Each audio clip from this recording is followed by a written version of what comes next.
Good evening everyone. SSC JE की preparation के regarding मेरी तरफ से कुछ इनपुट आज दिया जा रहा है और इसके रिगार्डिंग हम एक बहुत अच्छी ई बुक प्रिपेयर कर रहे हैं जिसमें हर टॉपिक से रिलेट करके छोटी छोटी चीज़ें रहेंगी, उनसे रिलेट करके क्वेश्चन रहेंगे, फिर उसके बाद टेस्ट सीरीज रहेगी और ये सब कुछ धीरे धीरे 20 अगस्त के बाद आपके सामने चीज़ें आनी शुरू होंगी। हमारे लिहाज से जिस तरीके से हम काम कर रहे हैं पर्याप्त समय है, लेकिन आपके लिहाज से आपको डेली बेसिस पे हर सब्जेक्ट पे पकड़ बनानी पड़ेगी। टायर 2 में मेरी तरफ से गाइडेंस बहुत इंटेंस लेवल पे रहेगा। जैसे ही टायर 1 पूरा होता है उसके 2-3 दिन बाद से टायर 2 के लिए तैयारी प्रॉपर फंक्शनल वे में, ताकि चीज़ें कनेक्ट की जा सकें। आज जो बात मैं करने जा रहा हूँ वो टायर 1 के रेफरेंस में कुछ आपके सामने एक रिसर्च पॉइंट ऑफ व्यू से कुछ बातें रख रहा हूँ जिससे आपकी प्रिपरेशन को एक एज मिलेगा, एक तैयारी करने का एक मोटिव होगा कि हाँ पढ़ने का तरीका ये अगर रखा जाए तो ये गलत नहीं है। जैसे कुछ लोगों का कहना है कि मैंने PYQ पढ़े हुए हैं, सब लोग PYQ लगाते हैं। जनरली जो भी तैयारी भी कराई जाती है, अगर कोई सही तरीके से तैयारी करा रहा है तो अपनी क्रिएटिविटी के साथ उसे वो परंपरागत क्वेश्चंस भी देने होते हैं और देने चाहिए, ये जिम्मेदारी है। कुछ लोग इसको सेल्फ स्टडी लेवल पे करते हैं, तो जो लोग सेल्फ स्टडी पे कर रहे हैं या अदर देन कोचिंग कर रहे हैं उसके साथ कुछ एडिशनल करना चाहते हैं जिससे उन्हें कॉन्फिडेंस फील हो और उनकी जो पकड़ है पर्टिकुलर सब्जेक्ट पे वो थोड़ी अच्छी हो। अब उसको बताने से पहले एक चीज़ मैं बता दूं आपको, कभी भी कोई भी काम लाइफ में पकड़िए तो कम से कम 40 से 50 दिन, खासकर इस संदर्भ में जहाँ एग्ज़ाम निकालना है वहाँ पे आपको अदर देन एग्ज़ाम कुछ भी होने से खुद को बचाना चाहिए। कोई भी चीज़ में इन्वॉल्व होने से खुद को बचाना चाहिए। मोस्ट ऑफ द टाइम आपका उसी में जाए और थोड़ा सा रचनात्मक भी हो, थोड़ा सा टू द पॉइंट भी हो। जैसे आपको हम एक छोटी सी रिसर्च है, कोई बड़ी बात नहीं है, लेकिन जानने के बाद आपको थोड़ा रियलाइज होगा कि हाँ यार ये चीज़ पकड़ने लायक है। जैसे मैंने एक शिफ्ट का पेपर जो अभी पिछले साल का एसएससी जेई टायर 1 हुआ है उसके एक शिफ्ट के सॉइल मैकेनिक्स के कुछ क्वेश्चंस पे रिसर्च किया। किस सेंस में किया, एक पेपर उठाया शिफ्ट का, 100 क्वेश्चन में से सॉइल मैकेनिक्स के क्वेश्चन छांटे तो नंबर ऑफ क्वेश्चन 6 निकले और उसके एक साल पहले नहीं उसी साल के दूसरे शिफ्ट के क्वेश्चन को उठाया, उसमें से 6 ही क्वेश्चन निकले जो कि नीचे इसके बाद दिखेंगे आपको। तो जो 6 क्वेश्चन एक शिफ्ट के पेपर में निकले वो क्या थे वो मैं बताता हूँ। Degree of saturation of soil का फार्मूला था, total active pressure above certain height base, उसके फार्मूले में डिपेंडेंसी कैसी है एच के प्रति वो था। क्रिटिकल वाइड रेशियो की बेसिक डेफिनीशन थी। डार्सीज लॉ का बेसिक एजम्पशन था। सेप बेयरिंग प्रेशर क्या होता है इसकी बेसिक डेफिनीशन थी। लीचिंग और वेदरिंग में क्या डिफरेंस होता है ये था। अब एक कैंडिडेट जो मान लो किसी ने बहुत इंटेंस लेवल पे तैयारी की, बहुत बड़े लेवल पे, उसने सारी किताबें लगाई, आप बताइए इन 6 क्वेश्चन में वो क्या मतलब उन क्वेश्चंस का कितना बड़ा रोल रहा अगर उस सेंस में देखा जाए।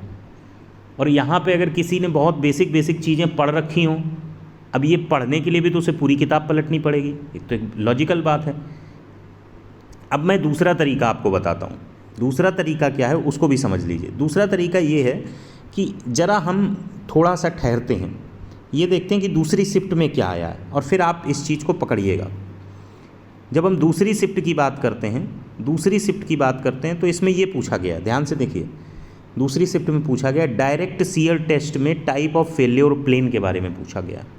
एंगल ऑफ इंटरनल फ्रिक्शन की डिपेंडेंसी का क्वेश्चन है, डिपेंड्स ओवर और does not depend. Assumptions of Rankine theory में कौन सा एजम्पशन रैंकाइन थ्योरी का नहीं है। चौथा, पॉइजन रेशियो का बेसिक फार्मूला। पांचवा, method of determining specific gravity of soil, name only, कौन सा है कौन सा नहीं है। छठवां, most common laboratory method for determining the coefficient of permeability of soil, name only. एक भी क्वेश्चन ऊपर वाले से इसमें कॉमन नहीं है। अदर शिफ्ट्स के भी होंगे, एक दो क्वेश्चन पेपर और रहे होंगे, उसका मैंने नहीं किया। मैं आपको सिर्फ ये दिखा रहा हूँ कि एक ही पेपर में 2 शिफ्ट में इतना बड़ा डिफरेंस। यानी आप अगर ऐसे देखा जाए, एक कैंडिडेट पूरी प्रिपरेशन कर रहा है, अगर वो ये हिस्सा छोड़ दे, ना पढ़े, वो पढ़ के जाए और ये पेपर इसे मिल जाए, इस सेंस में समझिए। तो जब ये डिकोडिंग आप पिछले साल के सभी शिफ्ट के पेपर में करेंगे तो आप रियलाइज करेंगे कि पूरी सॉइल उन्होंने शिफ्ट वाइज पूछ डाली है। ये मैं आपको बता रहा हूँ, रियलाइज करिएगा। इसी तरीके से जब आप पिछली साल को करेंगे तो पूरी सॉइल शिफ्ट वाइज पूछ डालिए, और जब ये 4 सालों में आप करेंगे तो आपको पता चलेगा कि वो हर साल एंगल ऑफ इंटरनल फ्रिक्शन किसी न किसी शिफ्ट में पूछते हैं, वो हर साल डायरेक्ट शियर टेस्ट किसी न किसी शिफ्ट में पूछते हैं, वो हर साल पॉइजन्स रेशियो किसी न किसी शिफ्ट में पूछते हैं, रैंकाइन्स थ्योरी का एजम्पशन पूछते हैं, मेथड ऑफ स्पेसिफिक ग्रेविटी किसी न किसी तरीके से घुमा फिरा कर पूछते हैं।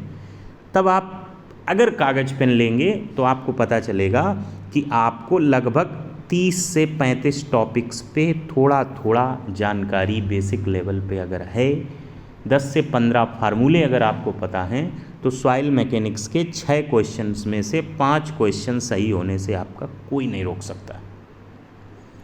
अगर ऐसे करके 13 से 14 टॉपिक भी हैं, 12 टॉपिक भी हैं, और हमारे 12 गलत भी हो जाएं या छूट भी जाएं तो भी बुरा नहीं है, हमारे 88 पूर्णतया सही होंगे। 100 में 88 पूर्णतया सही होना गलत नहीं है, बहुत अच्छी परफॉर्मिंग है, ये अपने आप में बहुत अच्छी परफॉर्मिंग है। और फिर वो 12 सब में विषय में नहीं होंगे, एक समझ भी तो होती है कुछ कि हाँ यहाँ पे ये चीज़ होनी ही चाहिए। तो मैं ये आपको जो रिसर्च दे रहा हूँ, इसका मेरे कहने का मतलब है लोड लेके पढ़ने से ज़्यादा अच्छा है रिसर्च करके पढ़ना।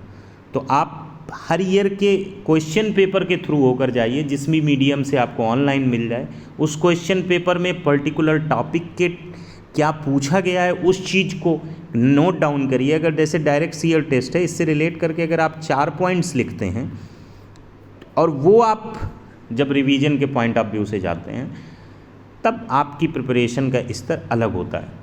होता क्या है, एग्ज़ाम में जिसको बहुत अच्छी नॉलेज होती है उसके साथ भी क्या होता है कि उसको एक समय पे ही सभी टॉपिक्स में कुछ भी पूछे जाने पे अच्छी एक्यूरेसी के साथ परफॉर्मेंस देनी होती है।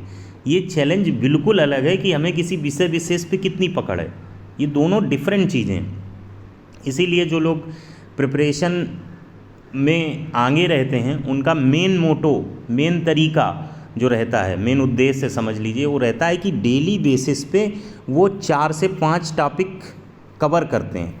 अभी ये नहीं कि हम आज सॉइल पढ़ रहे हैं, हर समय हम देखते हैं कि जनरली लोग एक सब्जेक्ट को पकड़ते हैं या बहुत सारे सब्जेक्ट के साथ अपने आप को डिप्रेसिव फील करते हैं। ऐसा नहीं करना होता है। आप अपनी टाइम स्लॉट्स क्रिएट करिए, 3 आवर्स मॉर्निंग में, 3 आवर्स इवनिंग में, उस 3 आवर्स में 1 आवर अपने पढ़ने का अलग टॉपिक, 1 आवर अलग टॉपिक, 1 आवर अलग टॉपिक, और इसमें सेल्फ मोटिवेशन के साथ लगे रहिए। तो ये जो मैंने आपके सामने रिसर्च की है, ये आपको सरल बनाने के लिए बताया है कि इस तरीके से अगर आप पढ़ेंगे तो आपकी ताकत बनेगी। Rather than I have solved all the PYQ, you may be able to say I have solved all the concepts that are related to the PYQ। ये ज़्यादा बेहतर होगा उन चीज़ों के थ्रू होकर जाना। अगर आप रैंकाइन थ्योरी के एजम्पशंस को राइट डाउन करते हैं शांति से, 2-3 बार उस पर नज़र दौड़ाते हैं, तो वो आपकी ज़ुबान पर होंगे। यही डार्सीज लॉ के साथ होगा, यही 3-4 थ्योरी और हैं उनके साथ होगा, फिर उनसे रिलेटेड कुछ फार्मूलाज हैं उनके साथ होगा, और आप पाएंगे कि 6 पेज में आपकी वो सॉइल पूरी हो गई है जिसमें आप कंपटीशन के उस हिस्से में पहुँच रहे हैं जहाँ पर सिलेक्शन निश्चित है। फिर उसके बाद टायर 2 आता है। इस तरीके से प्रिपरेशन देखिए, ये हम उस एस्पेक्ट में बता रहे हैं जहाँ पे वो जोन है ही नहीं। इस सब का मेरे पढ़ाने से क्या लेना देना, ये सब आपके पॉइंट ऑफ व्यू से।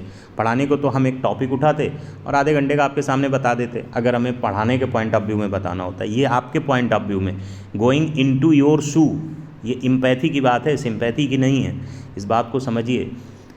तो ये बात मैंने उस सेंस में बताई जैसे कुछ लोग आहत रहते हैं कि कोई भी एग्ज़ाम न निकलना ये मेरे लिए बहुत कमज़ोरी का विषय है। ये कमज़ोरी का विषय नहीं है, ये आपके लिए शोध का विषय है कि दूसरों का निकल रहा है, उनके पास भी वही 2 आँखें 2 हाथ कान सामान्य मस्तिष्क, बीटेक की डिग्री या डिप्लोमा की डिग्री। तो इस चीज़ को समझिए, रिसर्च करते रहिए, ऊबिए मत, अपनी चीज़ों को वो रखिए। सैचुरेशन लेवल आने के बाद सफलता का आना सुनिश्चित होता है, बशर्ते कि आप घबराएं नहीं। थैंक्स फॉर वॉचिंग, मिलते हैं नेक्स्ट वीडियो में।